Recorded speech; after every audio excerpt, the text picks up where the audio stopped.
আসসালামু আলাইকুম, আশা করি আপনারা সকলে ভালো আছেন। তো কিভাবে কর্ডেক্সে আপনারা অ্যাকাউন্ট খুলবেন, প্লাস কিভাবে কর্ডেক্স অ্যাকাউন্টটা ফুল ভেরিফিকেশন করবেন, এন্ড সিম্পলি মোবাইল দিয়ে কিভাবে আপনারা কর্ডেক্স অ্যাকাউন্টটা খুলবেন, স্টেপ বাই স্টেপ একদমই বেসিক ভাবে আপনাদের দেখিয়ে দেওয়া হবে। ভিডিও ডেসক্রিপশন বক্সে এবং ফার্স্ট কমেন্টে কর্ডেক্সের রেজিস্ট্রেশন লিংক দেওয়া থাকবে, সেখানে একটা ক্লিক করুন।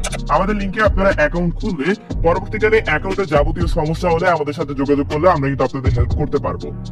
লিংকটিতে ক্লিক করার সাথে সাথে আমাদের সামনে এমন একটা পেজ হবে। তো শুরুতে আমাদের কাজ হবে এখানে আমাদের কান্ট্রিটা সিলেক্ট করার জন্য সার্চ অপশন আমরা একটা ক্লিক করে এখানে আমাদের কান্ট্রিটা সার্চ করব।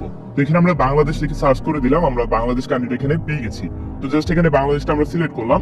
তারপর এখানে কারেন্সি দেওয়া আছে ইউএসডি, চাইলে আপনারা এটা রাখতে পারেন, চাইলে কারেন্সিটা পরিবর্তন করতে পারেন। তো আমরা এখানে ইউএসডি রাখলাম।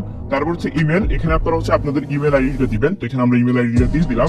তারপরে পাসওয়ার্ডের জায়গায় 8 বা 9 সংখ্যার একটা পাসওয়ার্ড দিয়ে দিবেন। রেজিস্ট্রেশন অপশন রয়েছে, এখানে একটি ক্লিক করবেন। রেজিস্ট্রেশন অপশনে ক্লিক করার সাথে সাথেই আপনাদের অ্যাকাউন্টটা এখানে খোলা হয়ে যাবে।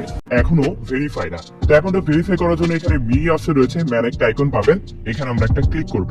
তো প্রোফাইলে আমরা চলে আসলাম। আমাদের এখানে টাইম জোনটা আমাদের সিলেক্ট করতে হবে। তো টাইম জোনটা সিলেক্ট করার জন্য আমরা একটু নিচে চলে আসবো।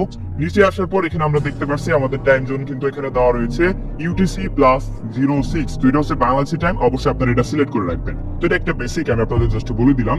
তো এখন আমাদের কাজ হচ্ছে আমাদের অ্যাকাউন্টটা কি করতে হবে, ভেরিফাই করতে হবে। সর্বপ্রথম ইমেল ভেরিফাই করতে হবে। সেটা করার জন্য এখানে রিসেন্ট অপশন রয়েছে, জাস্ট এই অপশনে আমরা একটা ক্লিক করি। সেটা আসলে ক্লিক করার সাথে সাথে কর্ডেক্সের তরফ থেকে আমাদের একটা ইমেল চলে আসবে। আমরা জাস্ট সেই মেলটা ওপেন করবো। মেলটি ওপেন করার পর এখানে কনফার্ম ইমেল অপশন পাবো, সেখানে একটা ক্লিক করে যে ব্রাউজারটা দিয়ে আমরা অ্যাকাউন্ট খুললাম সেই ব্রাউজারে চলে আসবো। চলে আসার সাথে সাথে দেখতে পাচ্ছেন আমাদের ইমেলটা কিন্তু এখানে ভেরিফাই হয়ে গেছে। অ্যাকাউন্টে ভেরিফাই করার জন্য শুরুতে এখানে নিকনেম নামের একটা অপশন পাবো, এখানে আমরা একটা ক্লিক করবো। ক্লিক করে আমাদের নিকনেমটা দিয়ে দিব। তো এখানে আমরা দিয়ে দিচ্ছি এমডি তারেক 30।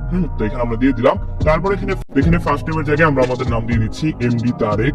তো এখানে আমরা দিয়ে দিলাম। আর লাস্ট নেমের জায়গায় হচ্ছে আমরা আমাদের পদবিটা দিব, বললো এখানে দিয়ে দিলাম। তারপর আমাদের 3 নাম্বার রয়েছে ডেট অফ বার্থ, এখানে হচ্ছে আমাদের জন্ম তারিখটা দিতে হবে। ন্যাশনাল আইডি কার্ডে যেভাবে দেওয়া আছে সেম ভাবে আপনারা এখান থেকে আপনাদের জন্ম তারিখটাও দিয়ে দিবেন। তো এগুলো আমরা দিয়ে দিলাম। তো এরপর আমরা একটু নিচে চলে আসি। এখন আমাদের কাজ হবে এখানে নিচে আমাদের অ্যাড্রেসটা দেওয়া। তো ন্যাশনাল আইডি কার্ডে যেভাবে অ্যাড্রেসটা দেওয়া আছে সেম ভাবে আপনারা ইংলিশে এখানে অ্যাড্রেসটা দিয়ে দিবেন। সবকিছু কিন্তু ইংলিশে দিতে হবে, অনেকে আবার কমেন্ট করে তাই বললাম। আবার তথ্য এখানে বসিয়ে দেওয়ার পর সেভ অপশনে ক্লিক করবেন। সেভ অপশনে ক্লিক করার সাথে সাথে নিচে অপশন চলে আসবে আপলোড ডকুমেন্ট, জাস্ট এই অপশনে একটা ক্লিক করবেন। করার পর একটু লোডিং হবে। লোডিং নেওয়ার পর আমাদের সামনে এমন একটা পেজ হবে। তো এখানে select of your country resident, তো জাস্ট এই অপশনে আমাদের একটা ক্লিক করতে হবে। উপরে যে অপশনটা রয়েছে all country expert USA, just এই অপশনে আমরা একটা ক্লিক করব। ক্লিক করে জাস্ট নিচে কন্টিনিউ অপশন রয়েছে, এখানে আমরা একটা ক্লিক করব। কন্টিনিউ অপশনে ক্লিক করার পর আমাদের সামনে অনেকগুলো মাধ্যম চলে আসবে। তো জাস্ট এখানে আমরা আইডি কার্ডটা সিলেক্ট করলাম। আইডি কার্ড হচ্ছে আইডি কার্ডের আমাদের এখানে ফ্রন্ট সাইড, আর পর হচ্ছে এখানে ব্যাক সাইডের ছবিটা আমাদের জমা দিতে হবে। তো এখানে আমাদের আগে থেকে ছবি তোলা আছে, তো আমরা জাস্ট এখানে ছবিটা জমা দিয়ে দিব। তো ছবিগুলো এখানে আমরা আপলোড করছি। আপলোড করার পর জাস্ট নিচে নেক্সট অপশন রয়েছে, এখানে আমরা একটা ক্লিক করব। তো নেক্সট অপশনে ক্লিক করার সাথে সাথে আমাদের সামনে ছোট্ট একটা লোডিং হবে। তো আলহামদুলিল্লাহ দেখতে পাচ্ছেন আমাদের এখানে কিন্তু আইডেন্টিটি ভেরিফাই কমপ্লিট হয়ে গেছে। তো আলহামদুলিল্লাহ আমাদের অ্যাকাউন্টটা কিন্তু সম্পূর্ণ ভেরিফাই ডান। এখন আমরা চাইলে এই অ্যাকাউন্টটি দিয়ে ট্রেডিং স্টার্ট করতে পারি।